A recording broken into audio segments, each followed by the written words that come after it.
ध्रुव तारे की कथा। राजा उत्तानपाद ब्रह्माजी के मानस पुत्र स्वयंभू मनु के पुत्र थे। उनकी सनीति एवं सुरुचि नामक दो पत्नियां थीं। उन्हें सुनीति से ध्रुव एवं सुरुचि से उत्तम नामक पुत्र प्राप्त हुए। वे दोनों राजकुमारों से समान प्रेम करते थे। यद्यपि सुनीति ध्रुव के साथ साथ उत्तम को भी अपना पुत्र मानती थी, तथापि रानी सुरुचि ध्रुव और सुनीति से ईर्ष्या और घृणा करती थी। वह सदा उन्हें नीचा दिखाने के अवसर ढूंढती रहती थी।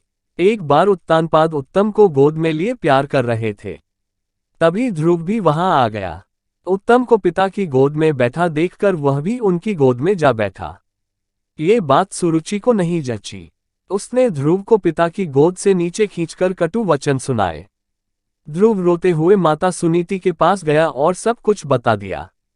वह उसे समझाते हुए बोली, वत्स, भले ही कोई तुम्हारा अपमान करे, किंतु तुम अपने मन में दूसरों के लिए अमंगल की इच्छा कभी मत करना।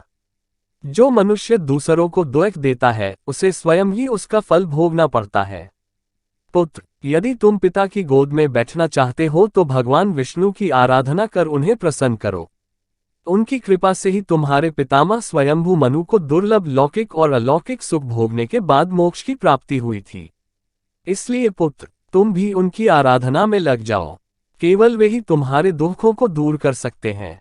सुनीति की बात सुनकर ध्रुव के मन में श्री विष्णु के प्रति भक्ति और श्रद्धा के भाव उत्पन्न हो गए। वह घर त्याग कर वन की ओर चल पड़ा। भगवान विष्णु की कृपा से वन में उसे देवर्षि नारद दिखाई दिए। उन्होंने ध्रुव को श्री विष्णु की पूजा आराधना की विधि बताई। ध्रुव ने यमुना के जल में स्नान किया और निराहार रहकर एकाग्र मन से श्री विष्णु की आराधना करने लगा। 5 महीने बीतने के बाद वह पैर के एक अंगूठे पर स्थिर होकर तपस्या करने लगा।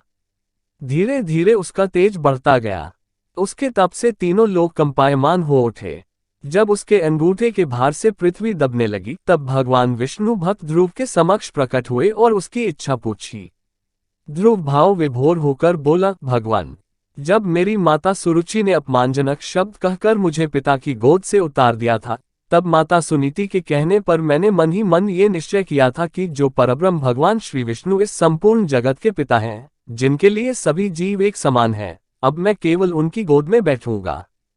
इसलिए यदि आप प्रसन्न होकर मुझे वर देना चाहते हैं तो मुझे अपनी गोद में स्थान प्रदान करें, जिससे कि मुझे उस स्थान से कोई भी उतार न सके।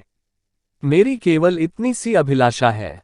श्री विष्णु बोले, वत्स, तुमने केवल मेरा स्नेह प्राप्त करने के लिए इतना कठोर तप किया है। इसलिए तुम्हारी निस्वार्थ भक्ति से प्रसन्न होकर मैं तुम्हें ऐसा स्थान प्रदान करूंगा, जिसे आज तक कोई प्राप्त नहीं कर सका। ये ब्रह्मांड मेरा अंश और आकाश मेरी गोद है।